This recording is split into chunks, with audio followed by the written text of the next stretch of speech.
Las especies tan competitivas como para controlar su planeta lo destruyen irremediablemente al competir por los recursos.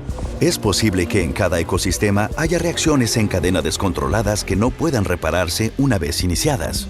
Y así, cuando una civilización es tan poderosa que cambia la composición de la atmósfera, vuelve su planeta inhabitable en un 100% de las veces. Esperemos que ese no sea el caso. Si el filtro está adelante, nuestras posibilidades son muy malas. Solo nos queda la esperanza. La carne es por mucho el modo más ineficaz de alimentarnos. A nivel mundial, nuestra dieta a base de carne está comiéndose al planeta, literalmente. El 33% del terreno agrícola es para el ganado, por ejemplo, para pastos y para cultivar forraje como maíz y soja. Esto supone el 26% del área terrestre total. Si incluimos el agua necesaria para estas plantas, la carne y los lácteos son responsables del 27% del consumo de agua potable mundial. Desgraciadamente, la producción de carne es como un agujero negro de recursos. El 11% de las emisiones de gases de efecto invernadero vienen del sector cárnico, lo mismo que originan juntos barcos, aviones, camiones y coches. Globalmente matamos unos 200 millones de animales a diario, unos 74.000 millones al año. Esto supone que cada año y medio matamos más animales que personas han vivido en los 200.000 años de historia de la humanidad. La mayoría de los antibióticos que se utilizan en el mundo, hasta el 80% en los Estados Unidos, son para mantener el ganado enlatado como sardinas sin que enferme o muera, que aumenta la resistencia a los antibióticos. El plástico tarda en descomponerse de 500 a 1000 años. Pero, de algún modo y colectivamente decidimos utilizar este material súper resistente para lo que tiramos. El 40% del plástico se usa para empaquetar. En los Estados Unidos, un tercio de la basura que se genera anualmente se debe al empaquetado. Lo termina en los océanos, unos 8 millones de toneladas al año. Es decir, tanto plástico que para 2050 pesará más que todos los peces del mar. Como está por todos lados, la fauna marina no para de quedarse atrapada e ingerirlo. En 2015, alrededor del 90% de las aves marinas habían comido plástico. Muchos animales mueren de hambre con los estómagos llenos de basura indigerible. En el océano flotan 51 billones de tales partículas que todo tipo de vida marina ingiere con suma facilidad. Esto preocupa a los científicos, especialmente por los riesgos para la salud derivados de los químicos que se agregan al plástico. Por ejemplo, el bisfenol A logra que las botellas sean transparentes, pero se ha probado que interfiere con el sistema hormonal. El DEHP proporciona más flexibilidad, pero puede provocar cáncer. Se han encontrado microplásticos en la miel, en la sal marina, en la cerveza, en el agua del grifo y en el polvo doméstico.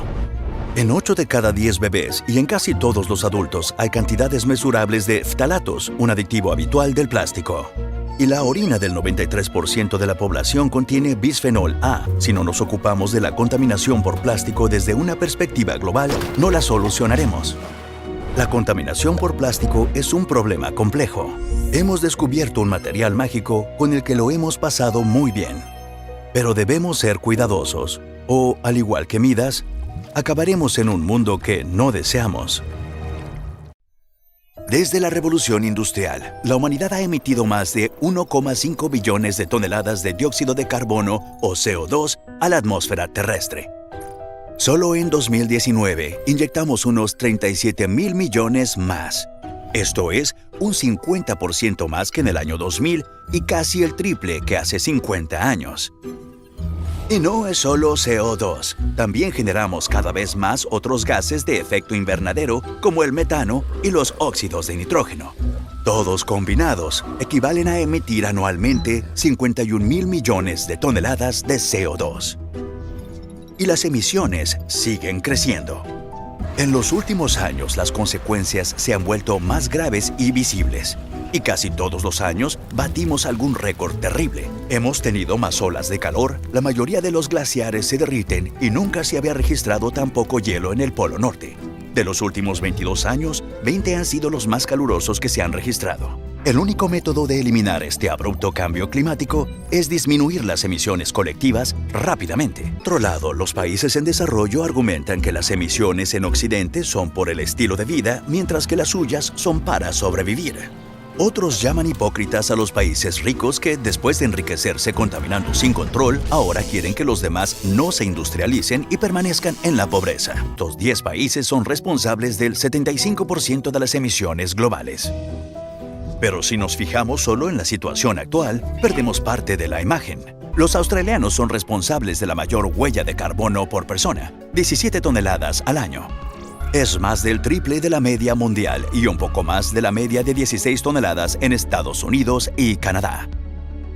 Los alemanes mejoran un poco, cerca de 10 toneladas, aunque sigue siendo el doble de la media mundial. Puede que China sea el mayor emisor del mundo, pero también es el país más poblado del planeta, con más de 1.400 millones de habitantes, el 18,5% de la población mundial.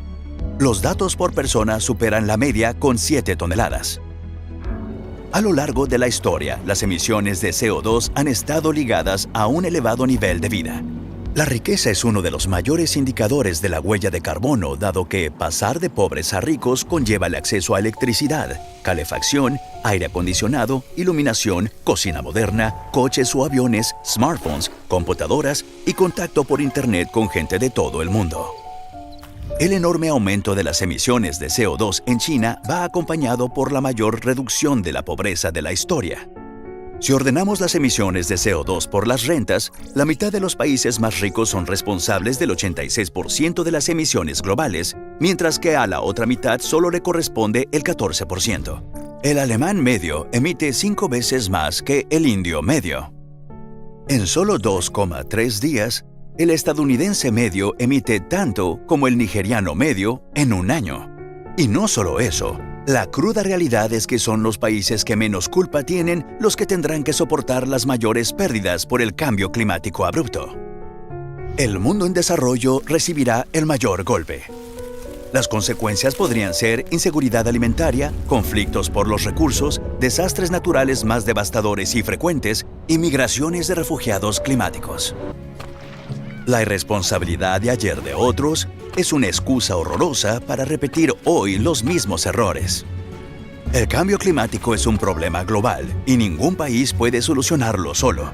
Depurar quién es responsable no es tan simple como parece e intentarlo es en cierto modo un poco tonto, pese a que la pregunta lleve décadas planteándose en política internacional. En el fondo es bastante simple. Todos tenemos el deber de esforzarnos al máximo y ahora no lo estamos haciendo.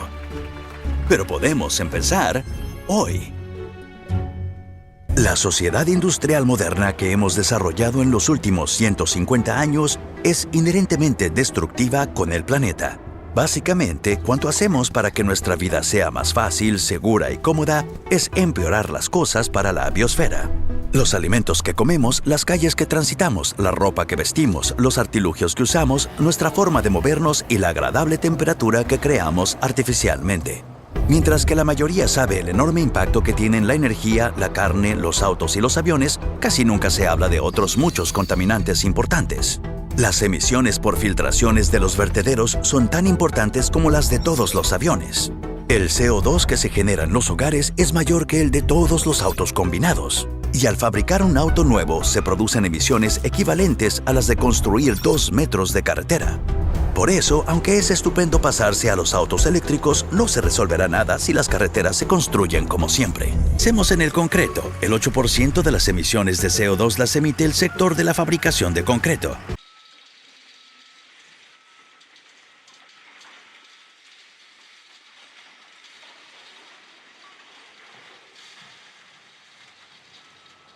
Y lo peor es que la comida que más nos gusta es la que más emite. El 57% de las emisiones por alimentos son de origen animal, pese a que solo aportan el 18% de las calorías y el 37% de las proteínas del mundo. Y cuando uno se vuelve más rico, quiere más carne. La mayoría de las dietas tradicionales eran principalmente vegetales con un poco de carne. Pero con la producción de carne al estilo industrial y las macrogranjas, la carne se ha convertido en un alimento básico. Una indulgencia habitual en los países ricos y un símbolo de estatus y riqueza en los países en desarrollo. Actualmente el 40% del territorio habitable del mundo se emplea para la producción de carne de una u otra forma, una franja del tamaño de toda América. En lugar de usar esta superficie para regenerar los ecosistemas nativos, como la selva amazónica, y así eliminar carbono de la atmósfera, la empleamos en su mayoría para dar de comer al ganado. Disminuir exclusivamente la ingesta de carne no detendrá el cambio climático, pero tampoco lo pararemos si no lo hacemos. Es una verdad que se extiende a cuestiones menos cruciales para la supervivencia, pero que no es realista hacer desaparecer. Por ejemplo, los vuelos comerciales, los cruceros, la minería y la producción de dispositivos para los videos de YouTube. Entonces, ¿qué significa? ¿Debemos renunciar a nuestro modo de vida y que los pobres no puedan nunca alcanzarlo? No hay una tecnología que nos salve para que sigamos con nuestros grandes autos y comiendo carne a diario. Ya existe esta tecnología: la captura directa de CO2 del aire para almacenarlo bajo tierra y transformarlo en productos. ¿Por qué no se implementa en todas las industrias en todo el mundo? Porque con la tecnología actual costaría unos $10 billones al año al mundo. Así se crean lobbies políticos e incentivos que perpetúan un ciclo con el que resulta difícil terminar con los combustibles fósiles. Mientras parece que pueden esperar las carísimas soluciones como la captura de carbono, ya que técnicamente nadie se beneficiaría ahora mismo. Algunos argumentan que abandonar el capitalismo es la única solución a este lío. Otros insisten en que los mercados deberían ser incluso más libres sin intervenciones como los subsidios. Y otros sugieren que hay que decrecer y recortar como especie en todos los aspectos. Pero la realidad actual es que ningún sistema político está realizando un gran esfuerzo para volverse verdaderamente sostenible y que nadie lo ha hecho en el pasado. Pero tampoco hay tiempo para comprender y experimentar. Debemos implementar soluciones ahora, no solo para detener la emisión de todos los gases de efecto invernadero que sea posible, sino también para comenzar a reducir la cantidad de CO2 del aire. Es demasiado tarde para solo enmendarnos, hay que corregir activamente los errores del pasado. Con cada año desaprovechado, se producirán más cambios extremos inevitables. Para conseguir cambios sistémicos de esta magnitud en tecnología, política y economía, hay que influir a quienes llevan las riendas. Los políticos deben saber y sentir de verdad que a los votantes les importa, que su propio éxito va a depender de cómo aborden el cambio climático. Si las administraciones estatales y locales se resisten a cambiar las leyes que afectan a sus principales contribuyentes o donantes, debemos echarles con nuestros votos y poner al frente a quienes respeten la ciencia. Es necesario responsabilizarles de la implantación de las estrategias más eficaces para combatir el cambio climático. Dejar de perder el tiempo en prohibir cosas como las pajitas de plástico y abordar los grandes retos: la comida, el transporte y la energía, sin olvidar otros menores como el cemento o la construcción. Si los sectores industriales se resisten a cambiar sus procesos por miedo a las pérdidas o en un honesto intento de proteger lo suyo, necesitamos políticos que modifiquen las leyes, incentiven el desarrollo de las tecnologías existentes e inviertan masivamente en innovar los campos en los que aún no haya buenas soluciones. ¿Qué podemos hacer nosotros? Hacer como el Chavo. Fuera de bromas, no hay mucho que podamos hacer tampoco, solo estar preparados para lo que se viene. La posibilidad de este peligroso y considerable evento climático es muy latente y hay que estar atentos. Claro que podemos seguir luchando para mitigar los efectos que podemos ocasionar en el medio ambiente, como siempre. Podemos hacer lo siguiente: participar en las elecciones y votar con la cartera.